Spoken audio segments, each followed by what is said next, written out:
Part 1. The mountain man nailed the notice to the warped board outside the trading post at dawn, when frost still clung to the grain like white ash.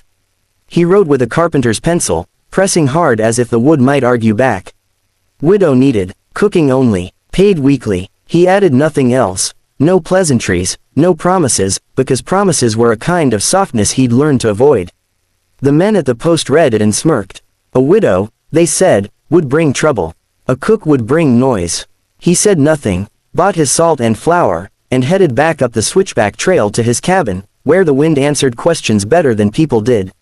He had not always lived alone. Long ago, there had been a woman who laughed too loud and planted mint by the door, but grief had taken her in a winter that broke traps and men alike. Since then, the cabin had returned to its original state, functional, bare, and cold in the corners.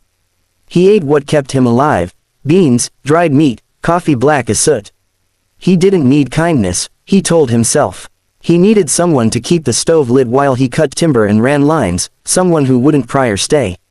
When the knock came 3 days later, it startled him because no one climbed that far without a reason. He opened the door with one hand on the latch and the other ready to close it again. The woman on his step stood straight despite the weight she carried, a wool shawl pulled tight across a rounded belly that winter couldn't hide. Snow dusted her lashes, her boots were mended carefully, the stitches neat. She did not apologize for being there. I came about the notice, she said, voice steady, eyes clear. I cook. He looked past her, half expecting someone else. There was no one, just the woman, the unborn child, and a small bag at her feet. He frowned, counting risks like coins. Pregnant meant fragile, widow meant grief, grief meant stories, and stories led to questions. He had paid for quiet. I didn't ask for. He stopped. Words felt like splinters in his mouth. He gestured inside. You can come in, it's cold. She stepped over the threshold as if she'd been invited all along.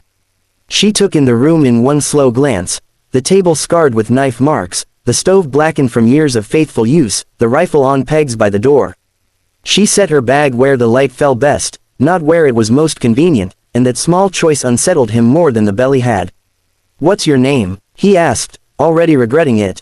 Mara, she said. And yours? He hesitated, then gave it. Names had weight. She nodded as if filing it somewhere safe. I'll need flour, onions, whatever you have, she said, practical, unafraid. I'll make something warm. You'll be paid weekly, he said. Half now. He reached for his pouch, coins cold against his palm, and pressed them into her hand before she could refuse. It wasn't generosity, it was a hedge against guilt. She didn't count them. She thanked him, not with words, but by moving, rolling up her sleeves, tying her hair back, claiming the stove as if it had been waiting for her. As she worked, the cabin changed its sound. The stove breathed differently. The kettle sang. The smell of onions softened the sharpness of pine and iron.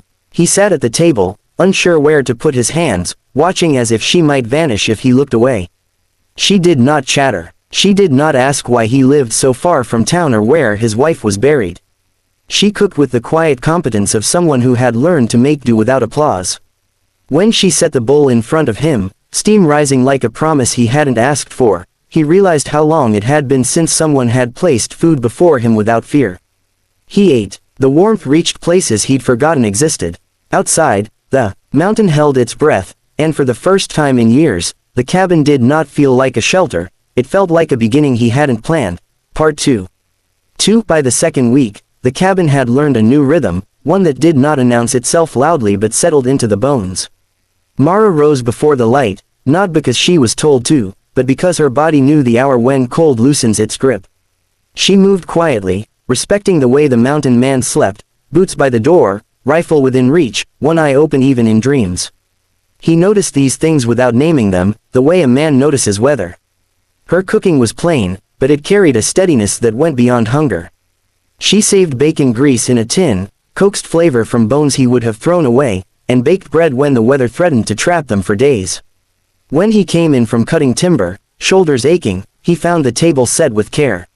Not fancy, just clean, centered, as if balance itself could be placed between two plates. He grunted his thanks. She nodded, as if that were enough. What unsettled him most was how she spoke. Not much, but well. When he snapped because a trap line had failed or a storm had ruined his work, she didn't bristle. She let the anger pass through the room like wind through trees, then handed him a cup of coffee and said, "Sit. Your hands are shaking." He did not know why he obeyed her, only that resisting felt foolish, like arguing with the season. During the long afternoons when snow kept him inside, she mended socks, a torn sleeve, even the old quilt he'd meant to replace but never had. She stitched with patience, humming softly, not a song he recognized, but one that seemed to belong to the child she carried. He found himself listening from the doorway, caught between irritation and something else he refused to name. The sound made the cabin feel less like a bunker and more like a room meant to hold people. He noticed small changes in himself and resented them. He washed his hands before sitting down because the basin was warm and ready. He cleared his boots of snow because she had placed a brush by the door. None of it was demanded. That was the trouble. The order she brought did not challenge him, it invited him. And invitations, he had learned, were harder to refuse than commands. One evening, a storm rose fast and mean, wind rattling the shutters as if testing their resolve. He swore when a draft found his neck, slammed the window shut, and cursed the mountain for its moods. Mara stood by the stove, one hand resting on her belly, breathing through a tightening that made her face pale. He froze, panic rising sharp and useless. "Sit," she told him this time, voice firm. "It will pass." He wanted to argue. He wanted to fetch a horse and ride for help that was miles away. Instead, he sat, helpless and furious, as she breathed and waited. When the pain eased, she smiled faintly, as if embarrassed to have worried him. He looked away, ashamed of the relief that flooded him. "I didn't mean to be a burden," she said later, when the storm quieted to a whisper. "You're not," he replied, surprised by the certainty in his own voice. That night, as the wind combed the trees outside, she spoke of her husband for the first time. Not in long stories, just a fact placed gently on the table. A fever, a winter, a promise broken by circumstance, not by choice. He listened without interruption, the way he listened to the mountain when it warned him of danger. He did not offer comfort because he had none practiced. He offered presence, which seemed to be enough. Days turned into weeks. The child grew. So did the space between his old habits and the man he was becoming. He began to notice the light at the window because she asked for more of it. Moved the table so the sun could reach them both. He learned that grace did not arrive with fanfare.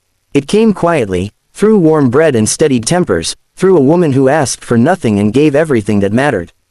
By the time he realized he was waiting for her footsteps each morning, it was already too late to pretend the arrangement was temporary. The mountain man had paid for a cook. What he had received was a lesson in how to live among others without losing himself, and the lesson was taking hold, whether he was ready or not. Part 3. Spring did not arrive all at once. It tested the valley in cautious steps, one thawed creek, one bird brave enough to sing before the snow retreated for good. The mountain man marked these changes the way he always had, with a hunter's eye and a trapper's patience. But now he noticed other signs too, the way Mara paused to catch her breath on the steps, the way she pressed a hand to her back when the day ran long, the way the child shifted beneath her skin as if answering the mountain's call. He began doing things without announcing them. He split extra wood and stacked it closer to the door. He patched the roof where the wind worried at the shingles. One afternoon, when he thought she was asleep, he measured the back wall with a length of twine, nodding to himself as if confirming a thought he'd been avoiding. That night, by lamplight, he sharpened his tools with unusual care. Mara noticed, of course. She noticed everything, but she did not ask questions that would corner him. Instead, she made room. She moved the table again, closer to the window where the light had grown kinder. She set aside cloth she had been saving, folded and refolded, and placed it in a drawer he'd never used. The cabin, once defined by what it lacked, began to show signs of intention. When the day came that the child decided to be born, it was unceremonious and terrifying all at once. The sky was clear, the mountain indifferent. He fetched water, boiled it too fast, spilled some on his hand and swore, then bit the words back because they did not belong in that moment. Mara took his hand when the pain crested, her grip stronger than he expected. "Stay," she said, not a plea, a fact. He stayed. He did what she asked. He learned that courage could look like stillness, like listening, like trusting a woman who knew her own strength. When the child cried, sharp, alive, undeniable, he felt something in his chest give way that he had kept locked for years. He laughed once, a broken sound, then pressed his palm to his eyes as if the world had grown too bright. After, the cabin smelled of iron and milk and new beginnings. He built a cradle from leftover pine, hands steady, movements sure. He watched Mara hold the child with a quiet fierceness that humbled him. There was no talk of what came next. There was only the work at hand, and the work was sacred. In the weeks that followed, he found himself learning again. He learned how to warm water just right, how to walk softly so as not to wake the baby, how to read the subtle language of hunger and comfort. He learned that his voice, rough as it was, could soothe if he used it sparingly. He learned that grace was not a thing bestowed from above, but something practiced daily, like sharpening a blade or mending a tear. One evening, as the snow finally loosened its hold and the creek ran free, Mara sat at the table and watched him eat. The child slept nearby, breath even. The light from the window fell across the floor he had scrubbed clean without being asked. "I never planned to stay," she said, not accusing, just honest. "I planned to cook, to earn, to move on." He nodded. Plans were familiar ground. He could stand there all day. "I built the room," he said quietly. Eyes on his bowl. "For you. For the child. If you want it." Silence stretched, not sharp this time, but full. Outside, the mountain kept its counsel. When she spoke, her voice carried the same steadiness that had first crossed his threshold. "I don't need saving," she said. "But I choose this." He looked up then, really looked, and understood the difference. He had paid for a service and received a partnership. He had offered shelter and been given a home. Grace, he realized, was not about being softened until you broke. It was about being shaped without losing your edge. When summer came, the cabin stood with 2 doors and more light than it had ever known. The mountain man still worked hard, still spoke little. But he washed his hands, he set the table, and he listened. And in that listening, in the shared work and chosen silence, a life took root, quiet, resilient, and earned.